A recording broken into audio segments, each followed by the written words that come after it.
Okay, welcome to the IrisBG Q&A webinar on April 2017, April the 6th. Together with me, Havard, we got Greg Payton from the Dawes Arboretum as a co-host. Say hello. And welcome. Yeah. And for those of you who have just arrived, if you have questions, you can feel free to either use your microphone or just use the chat function on the sort of toolbar or whatever you have, depending on whether you use a browser or the app. So today's topic will be Garden Explorer. We will introduce or talk firstly about a bit general for those who don't know much about it. And then we will go into more details about the new features that were introduced later this, in March, so just a few weeks ago. And then that includes a number of new options, so you can there's slightly more sort of flexibility in how the Garden Explorer website is configured for you. So yeah, let's see. What I'll do is so Garden Explorer is a website platform, so you can share your plant collection with your visitors and colleagues. So we have a web page called gardenexplorer.org where we put a link to all the different websites that are out there.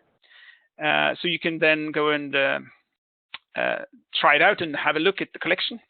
Yeah, I would add it's just the ones that use the Garden Explorer, not every Arboretum's website. Yeah, exactly. Yeah. So the Garden Explorer. So if we go to America, we will see that there's a number of gardens here.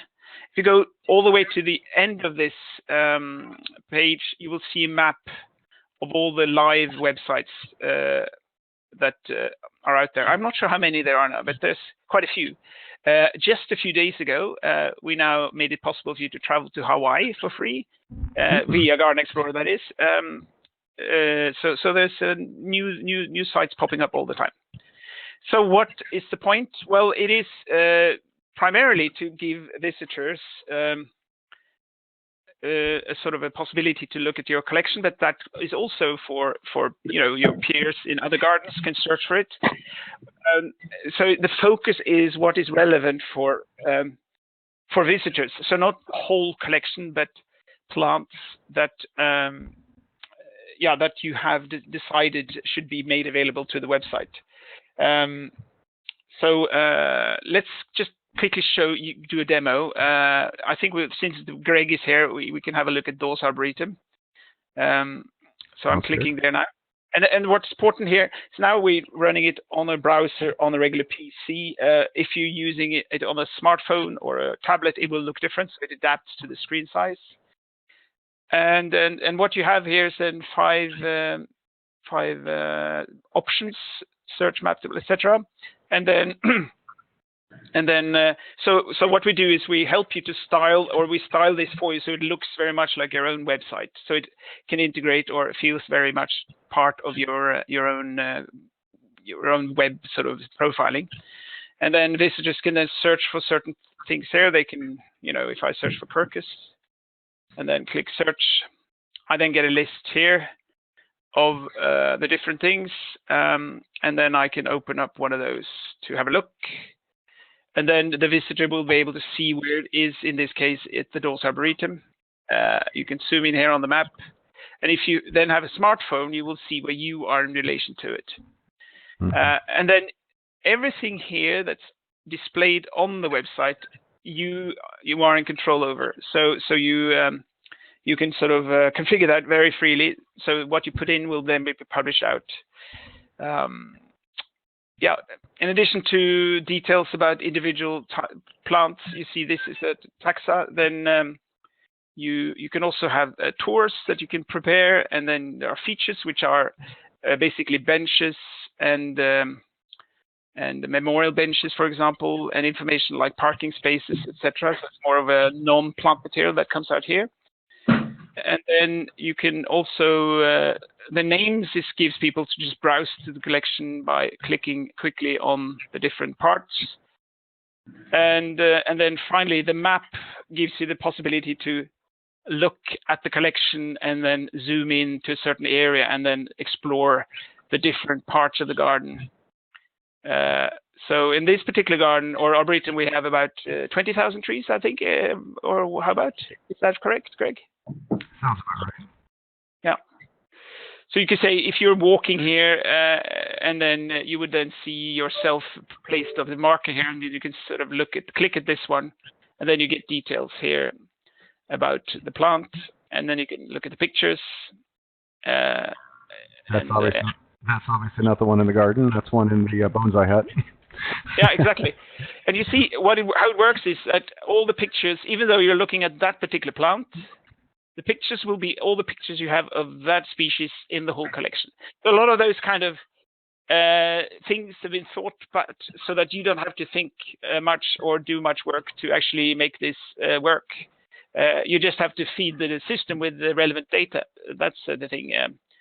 Yeah. So, Greg, I don't know. Now I've tried to keep this very short because people can explore this on their own time. But do you want to sort of complement with any comments on this? A number of things. I mean, I've really found the site useful for us. When I had the old record system that I first created, I sort of wrote my own rough, PHP script type website where you could search for plants and drill into the taxonomy and accession data and stuff, but there were no photographs. It was very hard to export and upload. This has made it much easier. With the web links, as you saw, for species in particular, I like to add more technical links and not necessarily fluff pieces like Wikipedia and stuff. Links to like Flora China, Flora North America. So researchers perhaps or other garden. There you go. That should have a couple. Since it's native to Europe, I figure the floras of the region are fine references for that species. So if you see up at the top where it says distribution, it's Europe. So Flora Europaea would be right in the heart of that. Then you have other websites that, and I think the GRIN taxonomy is down, at least for me. You can click the germplasm resource. But I've been getting a script error. Oh, you have it up. I wonder if it's something. I'll have to look into that. But I figure folks in gardens that are referencing species maybe want more technical information about where they can find the distribution and the synonyms and things like that might be useful for their records. Cultivars, I try to link to if we have a nursery that introduced it. Oftentimes they'll have a page that advertises the plant and says it's our introduction, so that's a good reference to that. Or other sites like Missouri Botanical Garden has pages that are dedicated to different cultivars. And RHS often has nice pages that reference different cultivars, so things like that are authoritative I like to reference. One thing Garden Explorer will do is once you put your data online, it really makes you step back and take a look and think, is this what I want to be showing to the world? So if you look through your photos, I'm still finding photos that I published. It's like, why the heck would I publish that? So I can go back in, and he will show you, I'm sure, that you can set your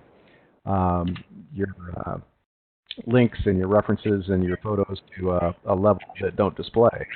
So if you have a photo that maybe shows one that died from a cold winter, I'll mention this one. You can hide that one if it's a reference, and then order the photos that you want in the order that you like. But yeah, the links when you're under the taxa page on a particular taxa. I think we can sort of run through that by showing a screen, maybe sort of systematically, so people can see how it. Unfortunately, I don't have your data here. We should have prepared that, of course. But what I can do is I have a test record set I'm working on here, so I can use that as an example. Basically, what Greg said when you put things online, here's one accession, and most of the data will actually not come from the accession record, but will come from the taxa screen. So here we got the taxa, and then obviously the name, etc., and then description, etc., distribution, and then on the references, here is where you can put in the links that Greg refers to, and then you can control this by ranking them. You can sort of rank number 1 will be the first one, rank number 2 second, etc. And if you put rank 10 and higher, those will not be displayed online. So and that same ranking system applies to also for common names. So if you rank something from 10 and higher, it won't go online either. Let's go back to the example. You have photos too while you're there too. You can do that, as I was saying. Yeah, exactly. The photos. So I'm now looking at the taxa, so I can see all the photos that will be displayed online, and then I can sort of decide. You see, they're already sorted by rank, so that's nice. I see that several are ranked as 2, which is probably just as fine. They will be automatically displayed. I think, do we hear someone asking questions? No, that was just some echo. Okay, so go back to the story here. This is the comments. Yeah, and that comes, if you want to show, that's under taxon, the label text field is where those appear. And we had, most of the plants that we have those comments on, we've had plant sales for 30 plus years here, where we've offered unusual plants from our grounds that we've repropagated, that you can't find in nurseries, because we grow almost all the plants we sell ourselves. And we figure it's our duty to get the best, cultivars that perform best in our climate out back in the trade. So we write what we call plant sale descriptions, where we tell folks how it grows, where to plant it, things like that. Now, I try to put the cultivation data in the cultivation field further down under horticulture, because if a person from Oregon is reading my data, they don't, they want to know about the plant, not necessarily how to grow it. But that's just up to your own thing. So most of the descriptions come from plants we've sold in sales, which ends up being probably about 75% of our collection, honestly. Yep. Yeah, no, exactly. So that's fantastic. So everybody who hasn't sort of done it before, or I was a bit curious, there in the help file, if you go and just click help, sort of here, you can find under usage module, Web Explorer, you will here find in detail what kind of information will be put online. However, this can be configured from garden to garden. So I think you just have to look at it. This is where you get information about the content. Yes, under dynamic content. So basically, there's quite a lot of information that can go out. One thing that I think is important to mention is what is found under themes, which I will bring up again on the taxa details. The themes, they are sort of a quasi-custom attribute in that you could record a heading and then some detailed information. Let's say you wanted to record something about ethnobotany, like maybe you want to say something about food, because that's very much part of what your garden or your message in the garden is all about. I don't know if I have food here, do I? Awards? No. Maybe I'll just add a new, I'll show you that. I'll add a sort of food thing here to the themes.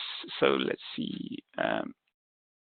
That is under code lists, and then theme type, and then I'm going to add food here. Yep.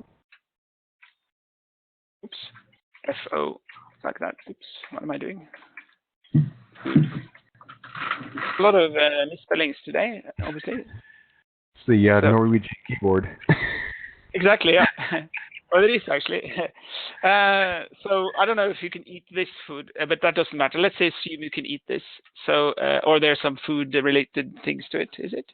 It's actually toxic. It's poisonous. So maybe you shouldn't. But well, we could just say, okay, food. Let's see. I mean, inedible due to toxicity or something like that. Yeah, we can say something about that. All parts of for the humans. So that's it. Do not eat. Well, bad. Okay. So that's and then I could rank it so it comes out there. So in comparison to a custom attribute, which for example you can have something here called fruiting period. And then you can sort of say, okay, it's fruiting. This doesn't fruit, but anyway, you will not be able to give some descriptive text, and it doesn't. That the custom fields are not available for Garden Explorer anyway. So it's sort of different. It's a different type of custom field, you could say. It's like a custom kind of custom paragraphs or whatever. Mm-hmm. Now, is there an example of a site that uses that I could actually see how that's been utilized and how it looks on the website? Yeah, that's why I'm doing it now. I'm just going to show you. I'm going to do it on this particular one. So I'm going to go back here. So this is running on against the test site we have. So I'm going to just do system tasks. So this is how you transfer your data to Garden Explorer. You go to here, system task, blah, blah, blah, and then you click run.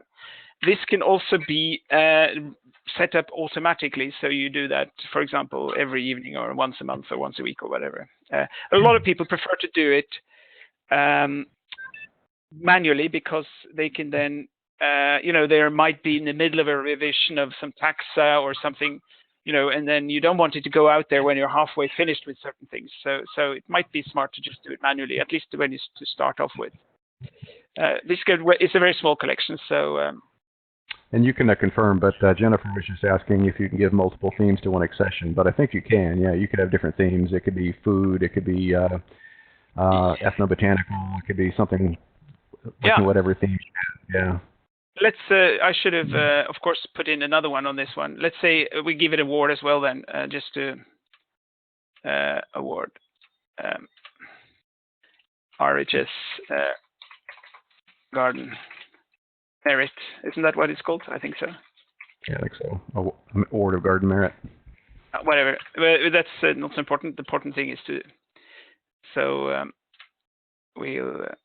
I don't know if I don't need to say that, but anyway, I'll do it again because it goes very quickly. So we get 2 themes. So that's rather cool. Okay, and then I'm going to bring up that little test website. Let it finish. Thank you very much. And so here we go. No, that's not it. So, Art Cottage, and I know where the plant is. It's down here in the corner. So here we go. You see these 2 just will be introduced as new sort of paragraphs in the whole sort of itinerary or whole story, and the links will then come at the end, all the way at the end. Mm-hmm. Okay. So just had to, because I just hadn't seen that myself even so. But I was thinking of adding like because oftentimes for plant sales we like to know what types of plants we have for sales in the garden, so we might classify things by miniature, dwarf, compact, large size for like conifers, for example, where you have a height range or something like that. Even something like that might be useful to publish to the web, just to give it a ranking. Yeah, absolutely. So this is something that you will switch on.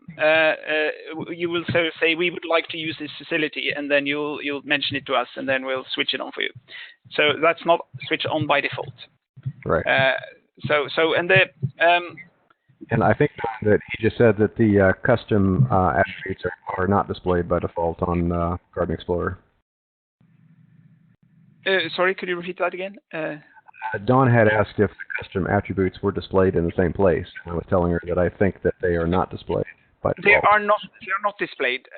We don't have support for custom attributes because it's so it's quite technically difficult to get it out there because it's so there's so much variation on how people put it in and stuff. So unfortunately, we don't support that. And there's And no, I think the last question from viewer 7 here is the themes would be based on the taxon and not the individual plant. Correct. That's why they're stored in the taxon screen and not the accession screen. Yeah, and that there are actually the only thing that is from the actual accession.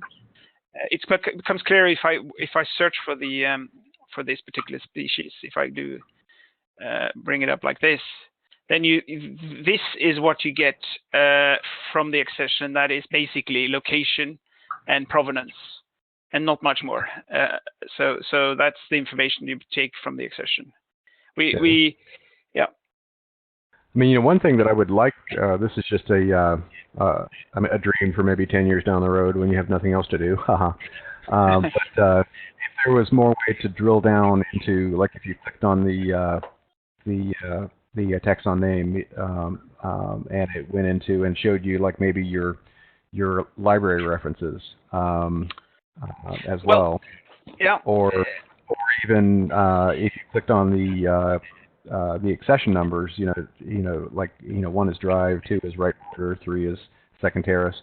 If it would maybe even show you or have the option to show you your source of that accession or something like that. Yeah, I think what we've been looking at or thinking about is the target audience here is sort of the average visitor. Right. So you have the collection explorer for herbariums, which are more scientifically oriented, where you can see locations, collection areas and stuff like that. So maybe there is an idea of either do that or look at something that is more for scientific use. I don't know, but Right. there's a battle here of trying to not confuse the sort of average sort of the audience here that would be the sort of normal person. Or, sorry, normal person. I meant sort of, non sort of scientists, but just, the man in the street, as it were. I just appreciate their websites that you're able to find some more detailed information and drill down in. But again, that's just, I think the average person, though, if they don't need it, they wouldn't necessarily click on it or view it. But No, I know. There's a discussion. You could have made it sort of hidden and then discoverable that you can click into, etc. So, there's a question here about tours as well.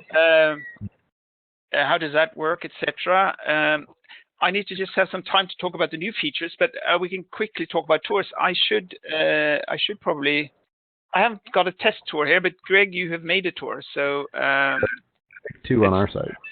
Let's go and have a look at your tours just as a starter. So you have the Phenology Trail. That sounds really nice. So pick that up and then have a look. Yeah. So that's a nice little path. And then here you go. And let's see if I scroll up a bit. So you've made a bit of a thing with the formatting and everything else. It's really nice. Yeah, and I think I said last time that in a lot of these fields that get sent to the Garden Explorer, there's sort of a power user's hack where if you format it using HTML code, it'll actually show that on the website. Yeah, absolutely. What I can do is just quickly make a tour. Let's do that just so that we can see how it works. So here's my little test thing again, and I go to Trails. It's called Trails here to make it easy for you. Let's call it flowering plants or something. In flower now.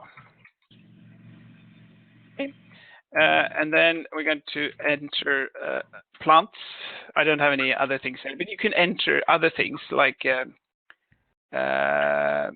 yeah, you could go from a plant to a bench to a building to a parking lot back to the plant, so you can add them in different orders or different types of objects. Yeah, I know the magnolia is in flower here, and I'm just picking a few things here just to make it. This is in flower, and then that is not in flower, but that doesn't matter. This plus, I'm just picking a few things. So is Arboretum. Okay, so now I have a tour. Obviously, I need to save it first, and then I can have a quick look to see how it looks. Yeah, you have to be a bit sort of, you have to run up and down here, but let's not worry too much about that. But you see the tour is sort of sending us up and down. That might be so handy, but we don't. That's not a problem. Let's not bother about that, just to make it easy for ourselves. Yeah, so that's our little. So you can reorder it to make it the lines go in one direction and not have to backtrack back and forth across the garden to see it. See if that helped. It did help, not quite, but yeah. Well, it doesn't matter. That's not the point here. And then here I can write a comment. So if I write something here,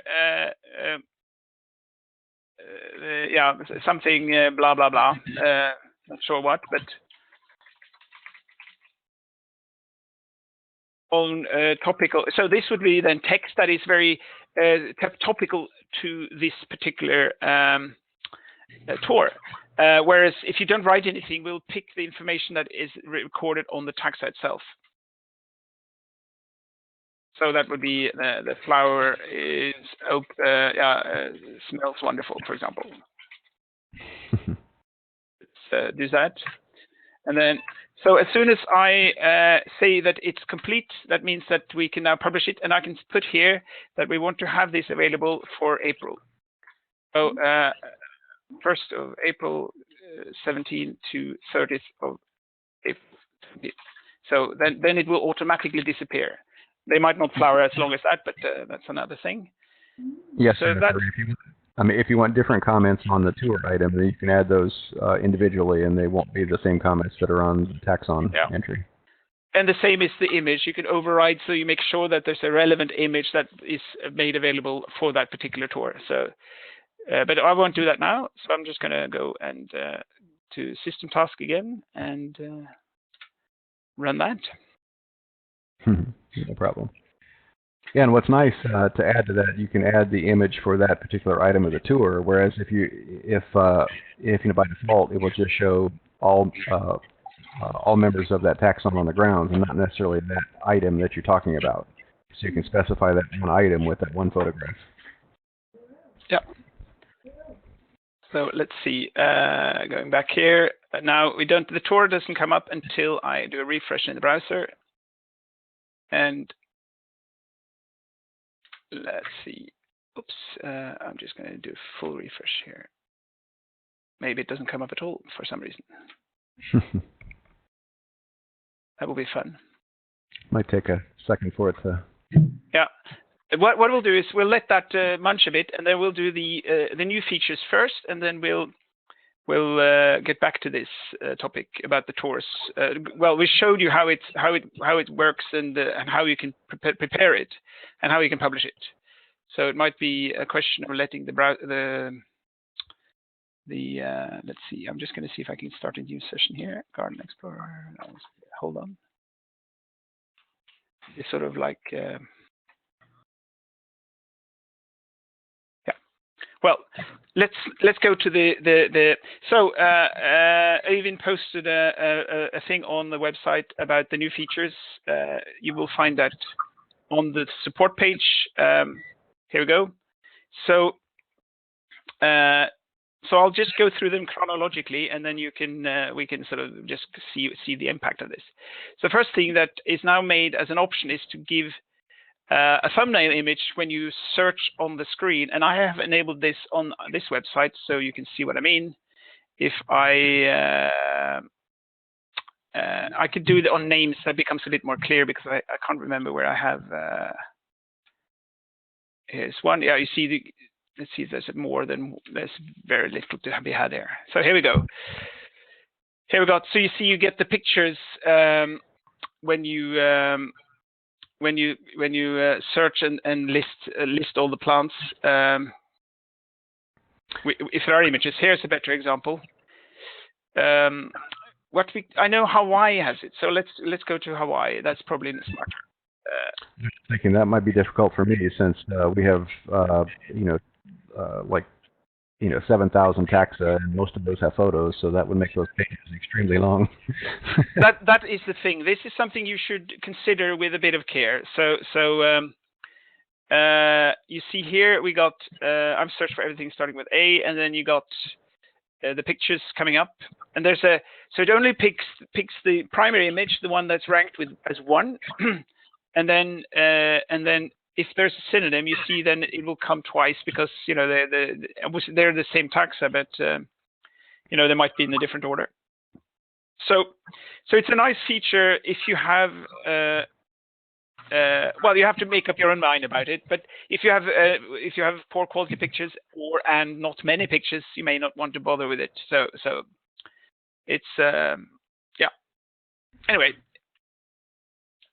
So there you have it. This is something you can switch on or ask to switch on. The other optional thing is to skip paging. So as we saw with Greg's Garden Explorer, if I go and search for things here, let's say I wanted to see quercus again. You see, I got 180 quercus. We only show the first 20, and then you have to go to the next page to see the next 20. So this is sort of, people argue about what's best for people to use, whether you have pagination, as it's called, or if you have a continuous list. We are, depending on the machine you have as well. But anyway, I'm just telling you now, it's an option, and have a think before you sort of think, oh yeah, I want that. So yeah. Hey, a lot of websites do have an option for you to show the number per page or to just show all. Yeah, okay. So that's at least a suggestion. But anyway, now we have this is the way it is now, just at the moment. So I was just mentioning that. Yeah, I know it's a good point. Search page now also gives you collection account. I'm not sure if that's switched on. Might be switched on at let's see. Yeah, here we go. So far, the database continues. Yeah, so the Hawaii lists now automatically the number of species, accessions and genera, etc. So that's quite a nice little. So that's a live data. That's not just a guesstimate that someone has punched in. I think Greg will work up there. That was one that I would like. Yeah. I could put my order in now. Exactly. I knew it. Okay. There you go. We can just jot that down. Yeah, we have introduced hardiness as a search field. What I wanted to comment on there is that hardiness, all these kind of search capabilities you offer, make sure you consider that, because if you haven't recorded hardiness for more than half of your plant, people will be a bit annoyed when they try to search for things and they don't find it. So it only makes sense if you have good quality data in place. That's what I would like to say on that. And then there's some few smaller things like location codes can be hidden.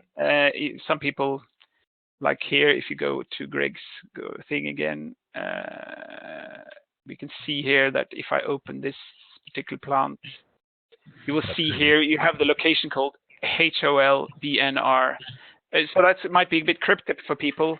But however, for staff, it's great because they probably know these things by heart. So that's the kind of trade-off you have to think about. I sort of do them custom because it's the garden code called Holly Collection. So HOL means the Holly Collection, and then BN32 is a grid cell that runs the entire grounds, but that grid cell occurs in hollies. So that's sort of how and if you zoom in, you'll see the grid lines appear once you get a little bit deeper. So the Holly Collection there, it's on the edge, going into the oaks. And if you zoom in, keep going a little bit more, it should pop up here, right there. Yeah. There's 32, right on the edge. Yeah, no, I'm with you. I was just, for your site is huge as well. I mean, it's all, that's why it's customizable because, smaller collections of gardens, in size. If you want for visitors to, they might not find it very helpful to see the N32, but anyway, so that's why it's customizable. So it's used by staff too, so it's helpful for staff that way. Yeah. So image provider origin can now show below the image if you want to inform that. Yeah. And themes are switched on, yes. So another thing that's rather cool is image browsing when you have enlargement. So let's go back to this one, Trout Cottage, because we have some cool images. I'm just going to take that one, for example. So you see when you put your mouse over here, you can click to zoom, and then before you had to close it and go back again. Now you can sort of go through the particular pictures directly as you're browsing. So yeah. Honestly, I hadn't even noticed most of these things, so they're all new to me too. Yeah, no, this is very new. I mean, this is like a few, very new. Map page. So, yeah, when you visit a website, you will often be asked to share your location, and now it comes even if you're sitting in your office. So just just say yes.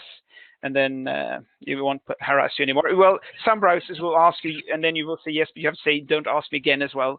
And one thing to say here is that that's not listed in this particular list of changes, but the websites are now also using HTTPS, which is makes it possible to.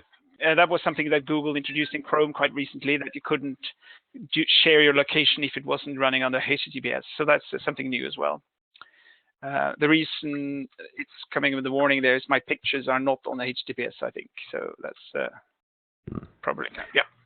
Yeah, that's an issue we had to deal with. I actually had to have folks download like a Firefox browser for their phones if they wanted to see themselves on a map. But now that's been fixed with Chrome, so that's good.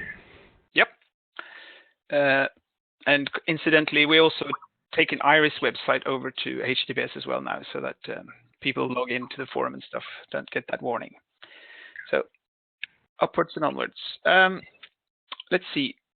What was the final thing? That was scroll to top. Yeah, that's a button that comes when you have a scrolling thing going on. Mm-hmm. I would mind too, since we have a lot of items. Yeah. Well, I think here we go. If we do this one, you see that's where it is, down in the right corner here. Oh, okay. I guess I do have it. I'm looking at mine too. That's already enabled. Yeah. So lovely. I feel like traveling to Hawaii now, but that's another story. Okay, so that are the number of possibilities that are just out now or a couple of weeks ago. So a lot of them are quite cool. Let's see. One thing I wanted to mention, we had a webinar about photos or images. That was in February, I believe, or March. January or February, I can't remember. And one thing I wanted to mention there is when you put pictures out, that if we go to back to Greg's Garden Explorer here, you will see that the maximum size. Oh, sorry, I'm just going to take up any picture here, like Salix.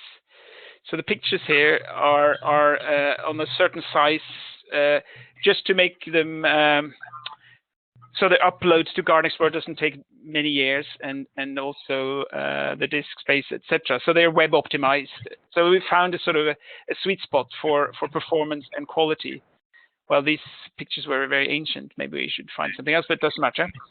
If you want to give visitors the ability to sort of explore high resolution images, you need to link your system to some sort of web-based image repository.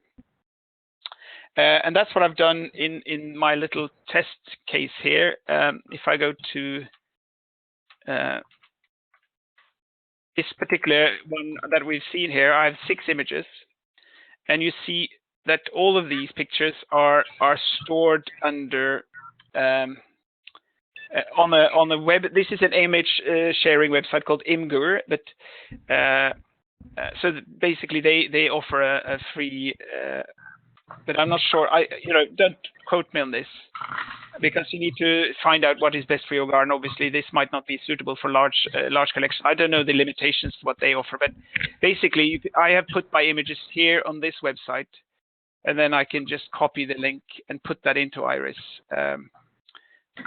when I want to. So when I add the pictures, let's see if I wanted to add this particular picture here, I would then just basically take that and go back to Iris and add it as a web link, and then it will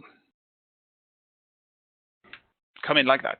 So then it will store a small copy, or in this case 3 megapixel, and then this is taken with a DSLR 24 megapixel or something. So I'm just going to take that away again. But then when we go online, that's the nice thing. These are also, we've done the same with these.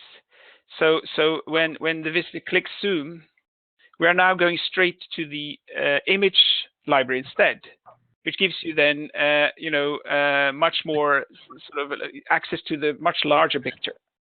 So that is something to consider if you want to sort of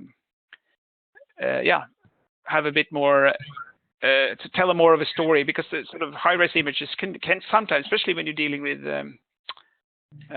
let's say I have a nice little thing here, for example, with I'm just going to show you that. This is a marsh marigold. So if I show you here, you can sort of, when you zoom in here, you can really see the pollen. I mean, that's a level you won't be able to see with your naked eye even. So unless you're you're a Superman or something. So that's you can tell the story here with the pollination going on, and you could sort of. There's another picture here that I think is also here we go. Here we can see the beetle working his way through the pollination thing going on there. Anyway, so that's why so that's in terms of pictures, you can actually go all the way there, but you need to set up some extra infrastructure, whether that's a professional image library or something free. That is a different discussion. But so that's the kind of technology that I think Smithsonian. Well, I know Smithsonian is using, and then a few others will adopt that as well. Okay, what else can we say? One thing I didn't mention is, which I can round off with. We are now at the end, maybe soon. Is to say how do you control what is published online? So it's listed in the help file, but I'll quickly go through that. When it comes to your locations, you have here on the publish part. If you say no, then it obviously won't be published. So that typically would be nurseries and other things. So all the living plants there will not go online. The second thing is, if you go under item status, so it's only the ones that are marked as green that will be published. So anything that's dead or unknown or in the procedure for propagation or something, that will not be published online. So that's the second thing that will sort of control that. Greg, do you want to comment? I was just going to say, one more tip. You were talking about locations and how they're published. We also do a number of like a reforestation plantings, and I have the status type set up so that if it's reforestation, it's published, because we don't necessarily want to show where we planted all these groups of oaks and maples in former fields. So yeah, exactly. Yeah. I just want them accessioned, but I don't need to publish them. Yeah. There's also restrictions. I don't have any restrictions here, so that doesn't really give you a good idea. But you can then, let's say you have some material that are very valuable or something. You could maybe, let's say we're just calling a reference material here. That is, you can then sort of just block that completely. So when you sort of tag that onto the taxa or to the accession, then that will not be published online at all here. If you set it to limited, then we will list the thing online, but we won't show you where it is. So that's something, some material you might want to boast about, but you don't want people to sort of be guided towards it for it to be stolen or something. So that's the kind of thing. Species of, there's a potentially new species of conifer. I won't say what because it's restricted, but we are testing until it's identified whether it's a new conifer species or not. But we have them planted on the grounds, but I don't list the name or say where it's at. So it's like it's completely restricted, as your first example was. Yep, exactly. Yep, that's great. And the final thing that we can also mention is on the taxa, you have also the possibility to mark a taxa as provisional. And that is used when you have a name or you're working on a taxa that you are very unsure about. So you basically want to keep an eye on this and want to spend time making sure you have the right information before you go online or share it with other people or online. So yeah, so that's the other option. I think that covers all of them, if I'm not mistaken. Well, I should double check, but yeah. And my tour isn't coming, so I wonder if I must have made a mistake, or maybe I need to ask. Sometimes you have to specify whether it's to specify it as. Well, I guess you did completed, but are the dates in the right zone? It should be, yeah. Yeah. For this month. Show routes, yes. Anyway, I will. Let's not spend time on that now. You saw the principle anyway, how it works.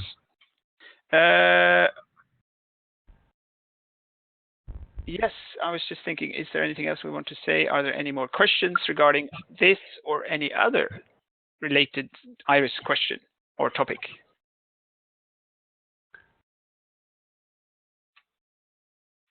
No, I think it's very quiet.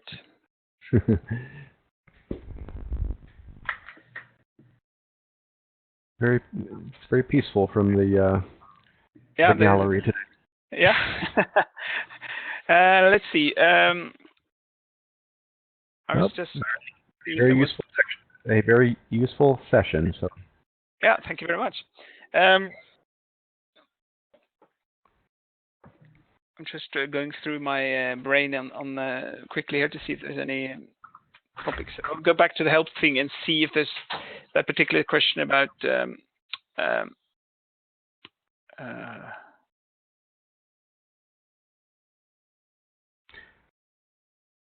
want to expand on maybe adding features. What sorts of features you could add and photos? Anything there that people might appreciate? Yeah, we could. Yeah, that might be worth mentioning in the feature thing. Yeah. So you've done a great job there. If I go to but just show Iris first, by the way. Thank you, Greg. So features are added here under management assets. Mm-hmm. So here you can add benches and whatnot. I don't have any types here. So if you get to this situation, you need to start by adding asset types. So I do that for you so you can see how it is if you were in the same situation.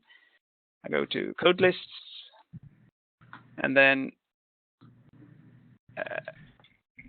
it's not asset type, is it? Hold on. It's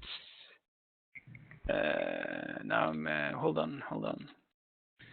Let me just answer Jennifer's last question real quick about health information. If you're putting that in the comments fields, that doesn't get published. It's only the label text and a few other fields that get published. So you can read the help file to see which ones are actually published.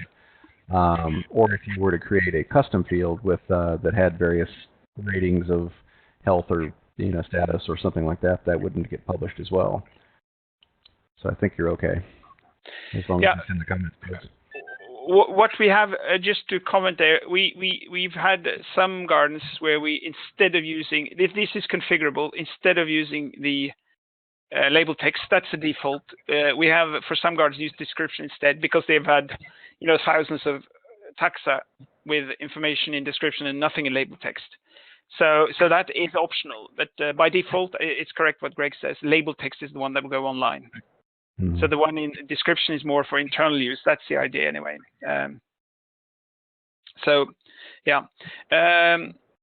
Going back to the asset story, what I was forgetting is that it's actually under location types that you could put the assets types. So you just have to say bench, and then here you tell that it's a feature. And then for Garden Explorer, we can then pick a symbol. And of course, we have a bench, luckily. Yeah, and then we can take another one. Let's start by picking something that is toilet. Might be an interesting one. See, it's a useful thing for visitors to. So I'll put in two things here: feature and artwork. So here we go. So there we go. Two things that we can record now. And then I can go back to my asset screen, and then I would see benches. I'm just going to make it a bit structural here. So benches, and then I'm not going to publish this because this is going to just be a sort of a grouping. And then I can add a bench, B1. I'm just going to call it bench. So it should be a bit more creative here. And then in comments, I could write. Now in description, I could write something. It could be a memorial bench, so in memory of something. Right. It could have the information on the legacy or a photo of the bench. Yeah, exactly. And hold on, I'm going to drag that. There is actually a bench here, so I'm going to put it there. There you go. So here we go. Here we got a bench, and that of course can be then entailed into. Oops. Isn't it true, Havard, that if you say publish no on the first item, all the ones that aren't listed under it will not be published as well? That's correct. So I have to explicitly here go full. If I do it like that, yeah. Right. Or you could just say, if you just say yes on the first one and there's no location, it's not going to show a bench. That's correct. So I could. That's very true. So I could actually just do it like that. Yeah. And that will work. So A1 cat statue. Here we go. There is a cat statue somewhere here. So why am I not surprised? I suppose you have a photo of a dachshund and a coat. Yeah. So here we go. So now we put out a few things, and then to show you how that works as well. I'm just going to run that. So what Greg has done is on his website, if we go to features, you've been very busy. So you've added information about the different things, pictures, what have you, parking lots, and you have all these dedication. Yeah, those are exciting. The plaques done from back in the past and stuff. Some very interesting photos. I think I showed you one in a previous session of the Buddhist monk with the fellow monks playing the behind him. The final thing, there's what Greg was talked about a bit. There's a bit of a trick as well, which should be done with a bit of care. But that was that you can actually. Before I do that, I'm just going to quickly see that we get that at least this working. And so, here we go. So now I got my two features in here. We got a bench down here, and then we should have some. Well, it didn't manage to put the artwork out for some reason. Well, to a publish or not? I didn't publish it. So here we go. Now it will go next time. Okay. The final thing I wanted to mention was that what Greg said. You can control what Greg has done so nicely here with his. You see, he has put this text sort of aligned for center. He's used boldface here, etc. So that means that you can use sort of you can format the text using basic HTML codes. Use that with a bit of care, but it is possible. I tested that. Just as an excellent, the reason that I did that is the bronze plaques that have that text on them, they are displayed the same way. They're all centered on the label, so that's why the text was all broken up with carriage returns. So I just figured if I centered it, it was the easiest way without having to retype it all. Yeah, exactly. Yeah. So I did one where this is an experiment, so we're not sure if we won't test it a bit more, but where I actually put in HTML code for a small video, and that's, and it works. Yeah. Yep. So let's see where that is. That is. So we have. Oh no, I'm not the assets. Sorry. Just names. There we go. So then we got the video sort of put into the storyline here. So that's a very good idea. I like that. Yeah. So there are many ways, many options, many possibilities. But that kind of thing. That make sure.